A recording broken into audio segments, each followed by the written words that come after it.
You live your life believing you are awake, aware, present, but tell me, have you ever felt the faint, unsettling sense that you're becoming someone you never consciously chose to be?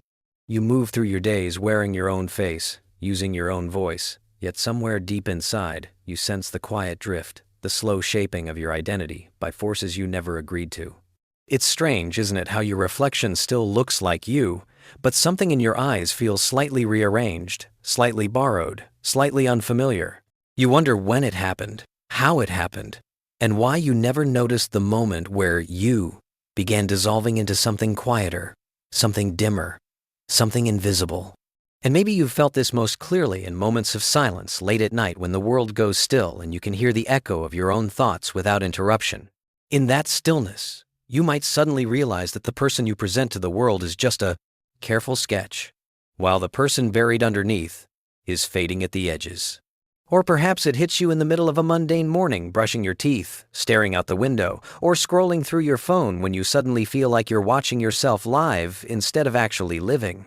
There's a subtle ache that follows this realization.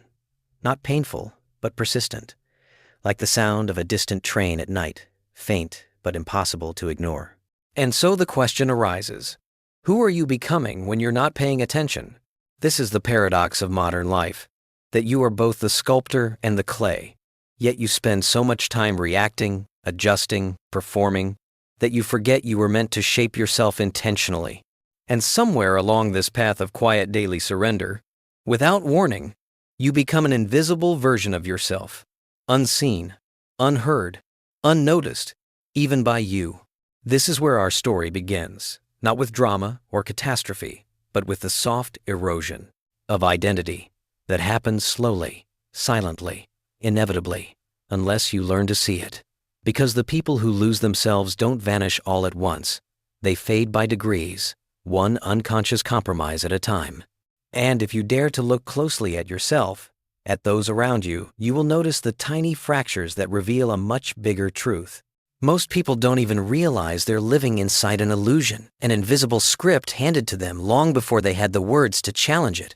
You wake up, you follow the motions, you chase expectations you never consciously agreed to, and each day, you drift a little further from the person you once imagined you'd become. Look around you. The world is full of people who appear awake, but are actually sleepwalking with their eyes wide open. You see them at family dinners where everyone smiles politely while hiding the exhaustion in their hearts. You see them in office hallways, clutching their coffee as if it's the only thing, keeping their inner emptiness from spilling out. You see them at social gatherings where conversations are loud but connection is silent, where laughter is plentiful but joy is scarce. These people are not weak. They're simply surviving. They navigate life through reflex rather than intention, through habit rather than presence. And what makes it all so haunting is that you might be one of them without ever realizing it. You play roles that were assigned to you, the reliable one, the quiet one, the strong one, the agreeable one. And with every role you perform, you become a little less visible to yourself. The world rewards your compliance, praises your productivity, applauds your ability to endure. But nobody notices the cost, not even you. You learn to silence your own discomfort so you won't be the one who complicates things. You learn to soften your opinions so you won't break the fragile peace. You learn to shrink your desires so you won't disappoint the expectations that others built around you like invisible walls. And so your life becomes a collection of quiet concessions, subtle adjustments, tiny betrayals of your inner world. But the strange thing is that none of this looks dramatic on the outside. It looks normal. It looks responsible. It looks mature. Nobody sees that behind every "I'm fine," there is a version of you waving desperately, hoping to be seen before it's too late. And maybe, if you are honest, you've lost count of how many times you've abandoned yourself for the sake of keeping the peace, maintaining the image, or preserving relationships that only recognize a version of you that no longer exists. This is the everyday illusion, the belief that fitting in is the same as belonging, that being needed is the same as being known, that being productive is the same as being alive. And while the world applauds this illusion, something inside you whispers that there must be more depth, more truth, more meaning. And that whisper grows louder every time you catch a glimpse of the invisible person you're slowly becoming, urging you to pay attention before the erosion becomes permanent. Because awareness doesn't arrive with trumpets, it arrives quietly, as a question you can no longer ignore. And slowly, almost imperceptibly, there comes a moment when the illusion begins to crack, not because something catastrophic happens, but because something inside you grows too restless to ignore.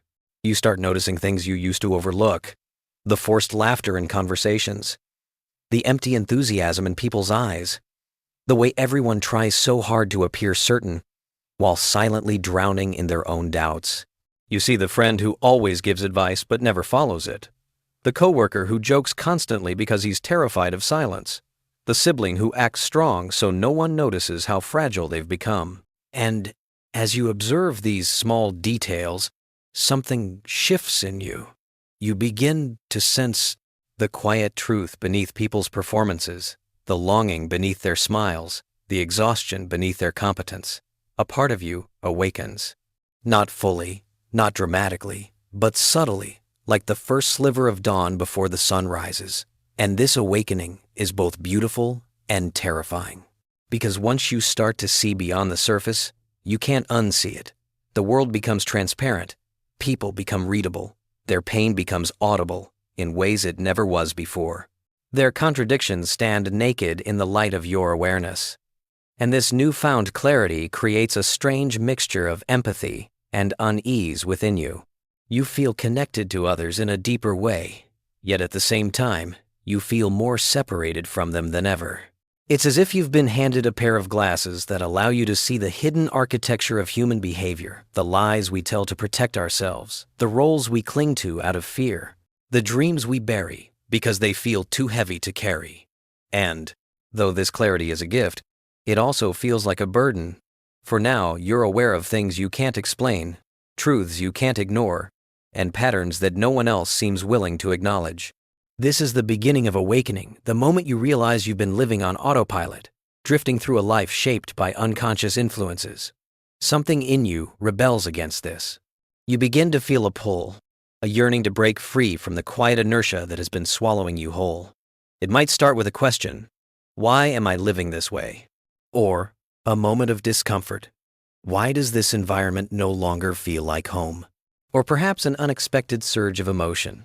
A frustration that erupts from nowhere, a sadness that catches you off guard, a sudden heaviness that sits silently on your chest. Awakening doesn't always feel peaceful.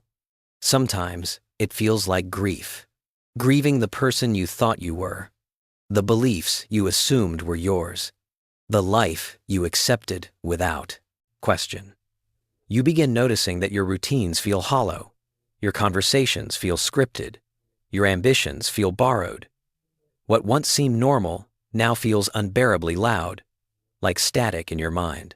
You feel a strange sensitivity to things you used to tolerate. Small talk exhausts you. Shallow interactions bore you.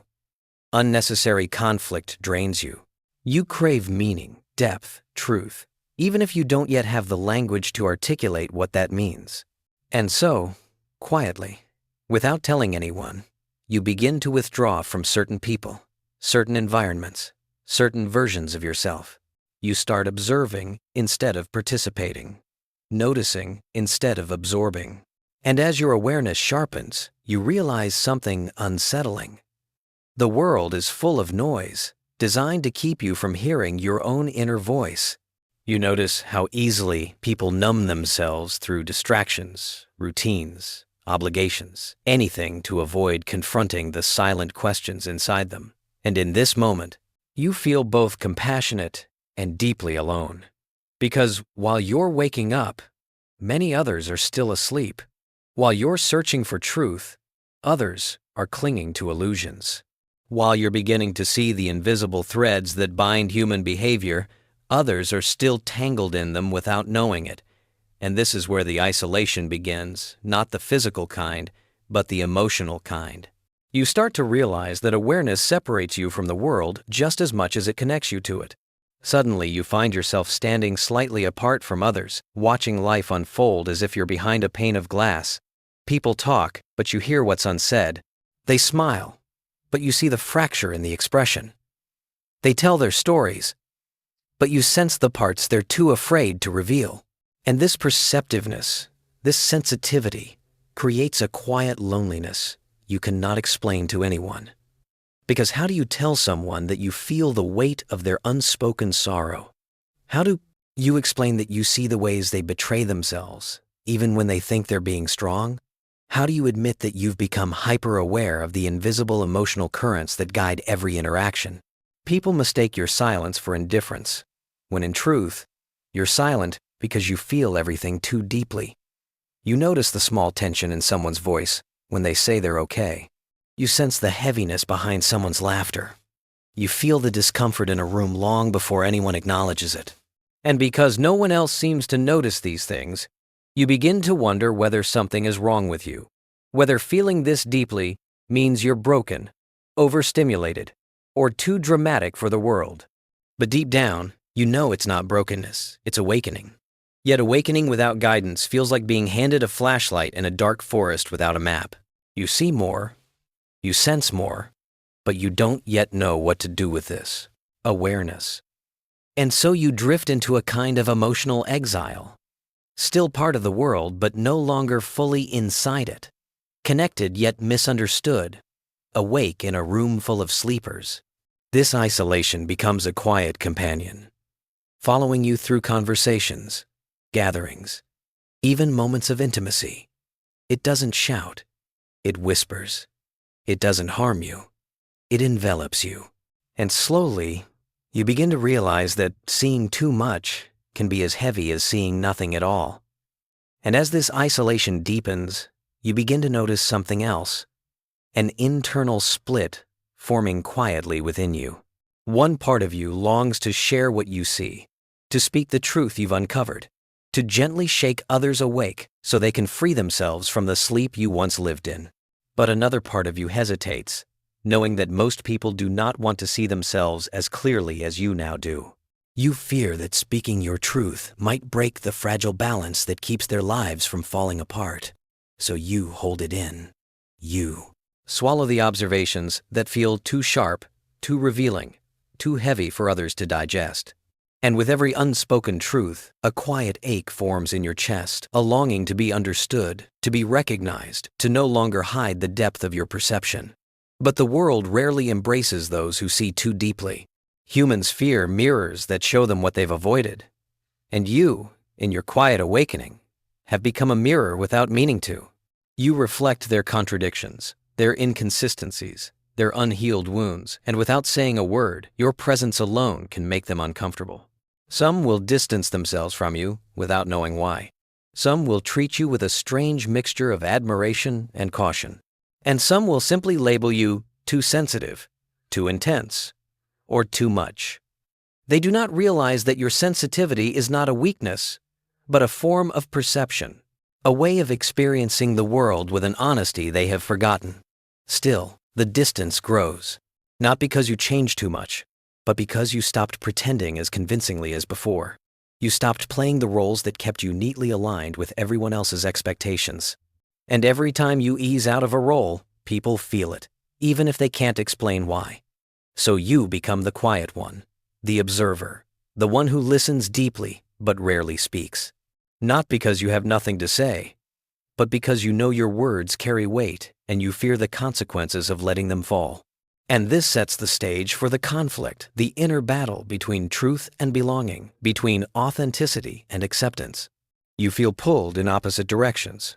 One path calling you toward honesty, integrity, and clarity, and the other pulling you back into the familiar safety of blending in. You ask yourself, if I speak, will I lose them? If I stay silent, will I lose myself? And this dilemma eats at you, because you know that truth has a cost. Every time you choose authenticity, you risk disrupting the equilibrium that makes other people comfortable. But every time you choose silence, you carve a small wound inside yourself, and those wounds accumulate. They become the quiet scars of self-abandonment. You feel the pressure building with each unspoken truth. With each moment you swallow your intuition to preserve the facade of harmony. You start to sense that your presence in certain spaces requires you to shrink, to soften, to dim your awareness so others won't feel exposed. And the more you dim yourself, the heavier your chest becomes. You wonder whether it's worth it, whether the acceptance you receive while hiding your deepest truths is acceptance at all. Moments arise where you almost speak, where the truth rises to your tongue like a tide that can no longer be held back. You want to tell someone what you really see, what you really feel, what you really know. But then fear rushes in. Fear of being misunderstood, fear of being dismissed, fear of disrupting someone's carefully constructed equilibrium. And so, the truth retreats into silence again, leaving you with the burning weight of knowing too much and saying too little. You become trapped between two selves, the self that sees clearly and the self that stays quiet. One wants to guide, to illuminate, to reveal. The other wants to blend, to protect, to remain unseen. And navigating these two selves becomes a daily battle you never asked for but can no longer avoid. Because now you're awake and awareness demands something from you, even when you're not ready to give it. And eventually, this conflict leads to collapse, not the dramatic kind, but the slow, emotional unraveling that happens when you carry more than your heart can hold. You begin to feel drained, not because life became harder, but because you became more permeable, more receptive to the emotional undercurrents around you. You absorb the tension in conversations, the unspoken resentment in relationships, the suppressed sadness in people's voices. And slowly, without realizing it, you become a vessel for emotions that don't belong to you. This is the hidden cost of heightened awareness. You don't just notice more, you feel more. And feeling too much without releasing it erodes you from the inside out. You start waking up tired, as if you spent the entire night carrying invisible weights.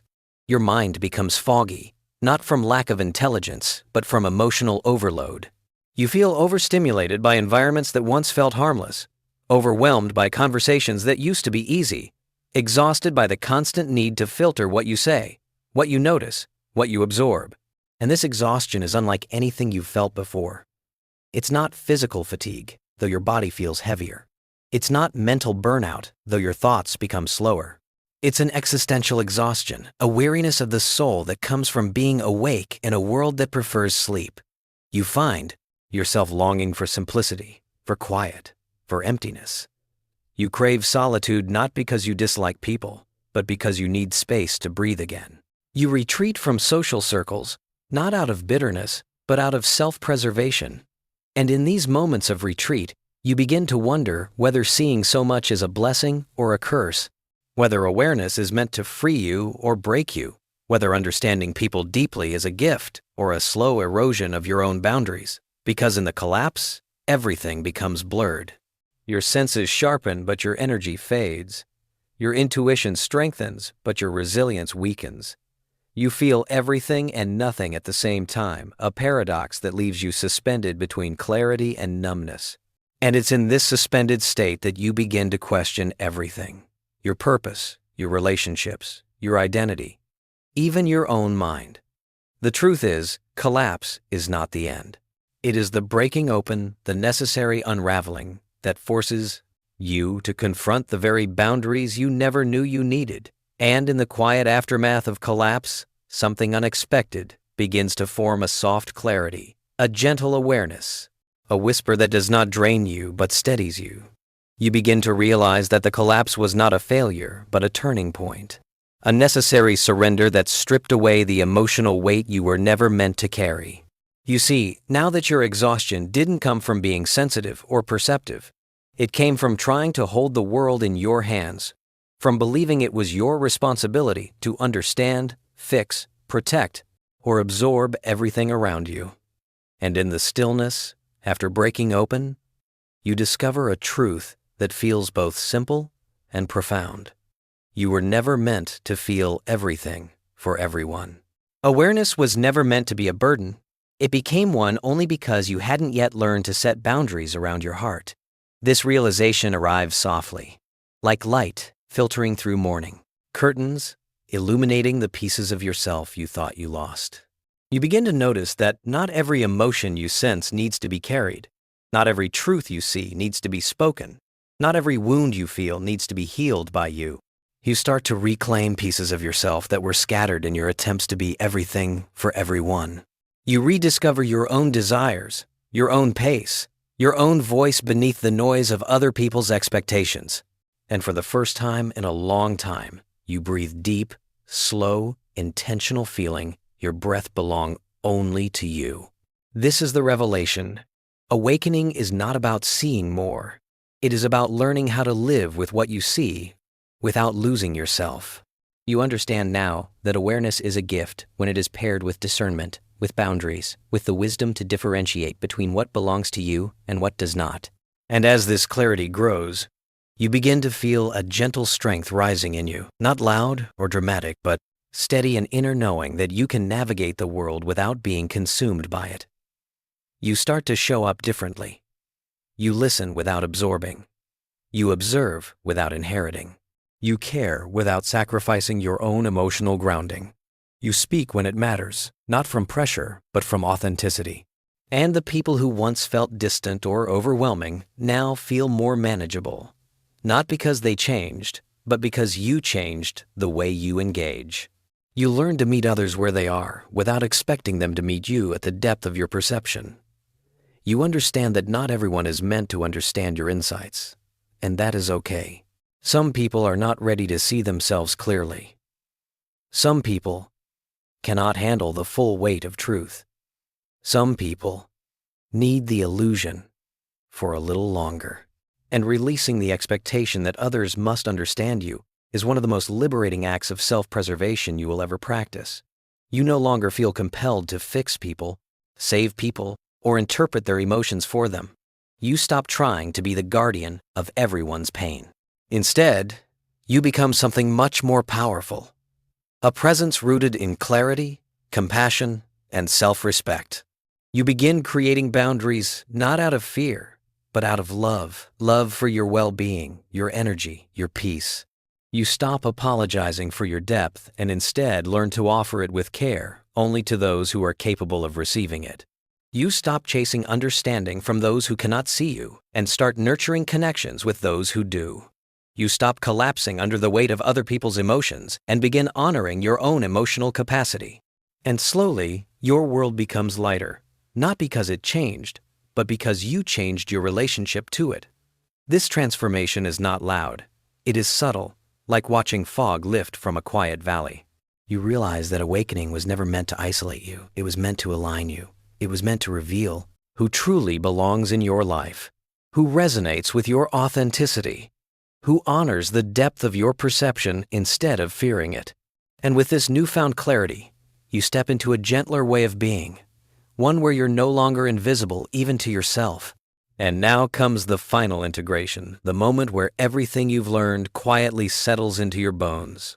You begin to live in a way that honors both your awareness and your peace. You no longer shrink to keep others comfortable, nor do you expand beyond your limits to accommodate their chaos. You exist in your natural size, no bigger, no smaller. You move through the world with a grounded presence, embracing both your sensitivity and your sovereignty. The isolation that once felt suffocating now becomes a sacred solitude, a place where you meet yourself fully, without distractions or distortions. You learn to trust your intuition without letting it overthrow your stability. You learn to express your insights without needing them to be validated. You learn to observe without absorbing, to care without collapsing, to feel without drowning. And in this integration, you return to yourself, not the invisible self shaped by external pressures, not the fragmented self that collapsed under emotional overload, but the authentic self that has been quietly waiting beneath the noise of everything you thought you had to be. You realize that becoming invisible was never truly about disappearing. It was about losing sight of your own boundaries, your own needs, your own voice. And now, standing here, in the light of your own awareness, you can see clearly that you were never meant to vanish. You were meant to evolve. You were meant to dissolve the illusions, not yourself. You were meant to awaken, not to carry the world on your back. And perhaps the most beautiful part of this journey is that you finally understand the paradox that opened this story. You only become invisible when you stop seeing yourself. And now, with awareness and gentleness, you see yourself fully again. You feel yourself again. You belong to yourself again. And in that belonging, you become visible not in the loud, attention-seeking way the world often celebrates, but in the quiet, grounded, undeniable way that comes from living in alignment with your truth.